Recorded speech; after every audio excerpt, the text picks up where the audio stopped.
ये अक्टूबर spiritual month होगा, fight का, जीतने का, डिलीवरेंस का, आशीष का, फाइनेंशियल ब्लेसिंग का भी होगा।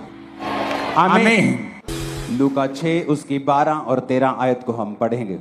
उसमें लिखा है कि उन दिनों में वह पहाड़ पर प्रार्थना करने के लिए गया और परमेश्वर से प्रार्थना करने में सारी रात बिताई।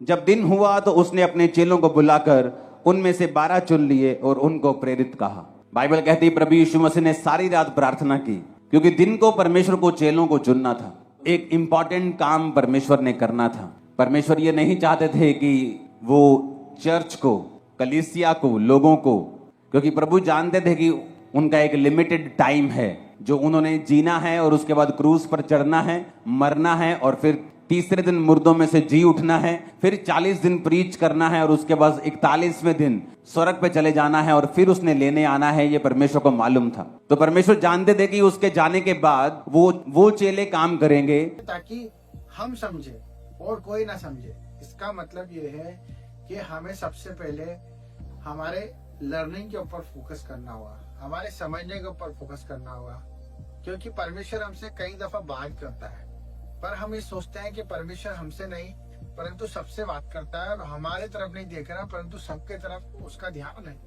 तो ऐसा क्यों होता है कि हम बाइबल भी पढ़ रहे हैं, वचन भी पढ़ रहे हैं, पर अगर हम वचन को समझ रहे हैं और वचन पर चल रहे हैं तो हमारी दुआएं पूरी क्यों नहीं होती, हमारे काम क्यों नहीं पूरे होते।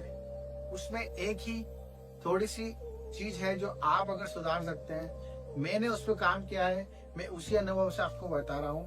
आपके जीवन में भी आप इसे इम्प्लीमेंट करें, परमेश्वर आपको आशीष देगा और आपको बरकत देगा और आपको बहुत सारी ब्लेसिंग्स भी देगा और आपको परमेश्वर उपयोग भी करेगा। तो दोस्तों वो वचन है 1 पतरस 5 और उसका 6 वचन। तो वचन में पढ़ने जा रहा हूँ, आप भी निकाल सकते हैं अपने बाइबल में और उसे पढ़े।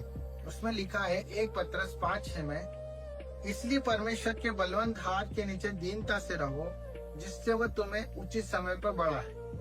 Praise the Lord. मेरे भाई बहनों, ये परमेश्वर का वचन हमसे क्या कहता है। इसमें 3 चीज परमेश्वर ने हमें कही है। फर्स्ट है कि इसलिए परमेश्वर के बलवंत हाथ के नीचे दीनता के साथ रहो, इसलिए परमेश्वर के बलवंत हाथ के नीचे दीनता से रहो। फ्रेंड्स, भाइयों बहनों, दीनता से रहने का मतलब है इसमें 3 चीज आपको परमेश्वर दर्शा रहा है। हम जब भी वचन पढ़ते हैं तो उन वचन में ये जरूर ध्यान देंगे परमेश्वर हमसे क्या बोलना चाह रहा है और हम क्या समझ रहे हैं। उसने कहा है बलवंत हाथ और दीनता, और उसके साथ साथ उसने कहा है कि वो आपको बढ़ाएगा। मतलब उसमें साफ साफ लिखा है बलवंत हाथ के नीचे रहो, और उसके साथ साथ परमेश्वर आपको बढ़ाना चाहता है। आपको बताना चाह रहा हूँ इस वचन के अंदर परमेश्वर ये कह रहा है उसके बलवंत हाथ के नीचे रहो। कैसे रहो? दीनता के साथ।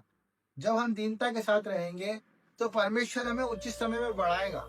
इस वचन को मेरे दोस्तों 4 से 5 बार पढ़ो, आपको समझ में आएगा कि परमेश्वर क्या चाहता है। हमें दीन बन के जीवन जीना है, दीनता के साथ हमें परमेश्वर के साथ चलना है।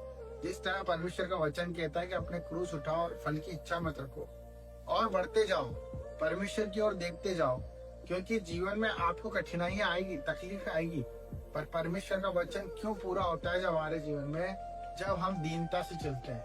अगर हम दीनता से नहीं चलेंगे मेरे दोस्तों, अगर हमें कोई अहम होगा, कोई मैं होगा, कोई अकड़ होगी, कोई क्रोध होगा, या हम ये सोचेंगे कि ये बड़ा है, ये छोटा है, इसमें प्रेम नहीं है, इसमें प्रेम है, या हर बात का हम व्याख्या करते रहेंगे, हम घमंड से भरे रहेंगे, तो हम कभी भी परमेश्वर के वचन को पूरा होते नहीं देखेंगे। हमें यीशु मसीह के समान, जिसे परमेश्वर का वचन उसके पास आया और वो खुद ही वचन था, उस वचन पर उसने दीनता के साथ कोड़े खाए, दीनता के साथ मार खाई, दीनता के साथ उसने अपनी जिंदगी को दे दिया गया। वो दीनता हमें भी परमेश्वर को देना है। तो परमेश्वर कहता है कि उसके बलवंत हाथ के नीचे हम रहेंगे। हाँ, जब हम दीनता को अपनाएंगे तो परमेश्वर के बलवंत हाथ हम पर बना रहेगा। और बलवंत हाथ नहीं, बलवंत हाथ, वो बलवंत हाथ जिसमें आशीष है, जिसमें चंगाइयां है, जिसमें छुटकारा है, जिसमें आपके लिए वो हर एक रहस्य, हर एक वो आशीषें रखे जो आप आज मांग रहे हैं। दीनता और बलवंत हाथ। परमेश्वर क्यों आपसे ऐसा बोल रहा है? क्योंकि हम कहीं ना कहीं क्रूर होते हैं, कहीं ना कहीं हम अपनी समझ का सहारा ले लेते हैं। क्योंकि परमेश्वर का वचन एक ये भी कहता है कि तू अपनी समझ का सहारा लेना, वरना संपूर्ण मन से परमेश्वर की अधीनता में चलना। ये सब क्यों कहा गया है? परमेश्वर ने हमें उचित समय पे बढ़ाने के लिए कहा है इस वचन में। अब उचित समय आपको नहीं पता है, परंतु परमेश्वर को पता है। उसी प्रकार जब कुम्हार इस मिट्टी को बनाता है दोस्तों, तो मिट्टी को बहुत सानता है, बहुत रोंदता है, और फिर उसको चक्के पे डाल के बहुत घुमाता है, फिर आकार भी देता है, फिर जाके एक मटका बनता है। उसी प्रकार जब तक हम उस कुम्हार को, उस परमेश्वर के पुत्र को, उस परमेश्वर को, पवित्र आत्मा को अपना जीवन नहीं सौंपेंगे, तो हम इस वचन को अपने जीवन में पूरा होते नहीं देखेंगे। हम चंगाई नहीं होते देखेंगे, हम छुटकारा होता नहीं देखेंगे, हम ब्लेस होते नहीं देखेंगे अपने आप को, हम परमेश्वर के करीब नहीं देखेंगे अपने आप को, उसके प्रेम को नहीं जान पाएंगे। तो परमेश्वर हमसे सिर्फ यही चाहता है मेरे दोस्तों, मेरे भाइयों, मेरे बहनों, कि हम समर्पण कर दें। यस, हम अपनी तकलीफों को समर्पण कर दें, अपनी बुराइयों को, अपनी हर एक सोच को, हर एक प्रकार की चिंताओं को जो आज आपके जीवन में बढ़ रही है, जिसका सॉल्यूशन नहीं दिखता है, जिसके लिए आप दिन रात प्रयास कर रहे, कोशिशें कर रहे, करना बंद कर दीजिए। क्योंकि परमेश्वर का वचन कहता है कि दीन बनो, दीनता से चलो, नम्र बनो। जब आप नम्र बनोगे, उसके आज्ञाकारिता में चलोगे, तो वो उसकी तरह से हमें बनाएगा। क्योंकि जन्म देने वाला वो है, और उसी ने हमें रचा, उसी ने हमें गढ़ा, और उसी ने हमें मुर्दों में से जीवित किया। तो हम अपने आप में कैसे अधिकार रख सकते हैं? हम कुछ भी नहीं है। अपनी सारी चिंता, अपनी सारी टेंशन्स, माँ बाप की, परिवार की, कर्जों की, बीवियों की, बच्चों की, पढ़ाई की, एनीवे टेंशन्स, सब परमेश्वर के अधीनता के साथ दीनता में आ जाओ। जब हम दीनता में आ जाएंगे, तो परमेश्वर के इस वचन को पूरा होते देखेंगे। अगर आपको मैसेज अच्छा लगा मेरे दोस्तों, भाइयों, अपना समर्पण परमेश्वर को दे, और मुझे भी आशीष दे कि मैं जो काम कर रहा हूँ उसमें बढ़ूं, और आप सबके सामने अच्छे अच्छे वचन, परमेश्वर की बातें रख पाऊं।